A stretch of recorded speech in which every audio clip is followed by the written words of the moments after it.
very famous study asks people to rank 10 buildings, non-architecture students and architecture students, and the ranking was exactly opposite. And it's architects who make most of the decisions. And this is like really, really low-hanging fruit in getting more development, making the development fit with what normal people want, not what architects want. Maybe we can't crush the NIMBYs, but we can crush the architects. Yeah, absolutely, yes, exactly. Samuel Hughes talks about art can either be challenging or it can be easy. You almost always want art to be challenging. If you like music, if you really appreciate that genre, you want the 17-minute long Appalachian harp, black doom metal, and almost always this is okay because you enjoy these things privately. The one exception, he argues, is architecture, which is almost entirely enjoyed or experienced by people who have no interest in architecture, who have no opt-out because they live near it or they walk past it every day or whatever. And yet, architecture is no question designed by and decided on by people who have sophisticated tastes in architecture. And so when you talk about a new building, you're almost always witnessing a conversation between architects in a way that is often using ugliness. And you realize that so much of the public space is being designed by people who kind of almost actively want it to be ugly, or ugly to a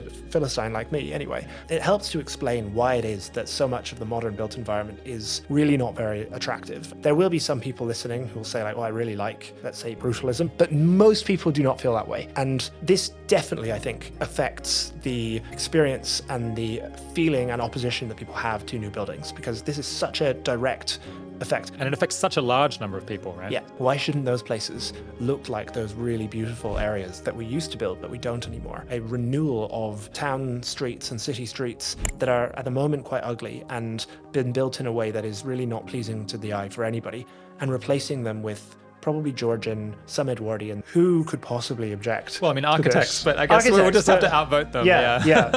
It's just architects. A city is not an art gallery. We live here, I'm afraid.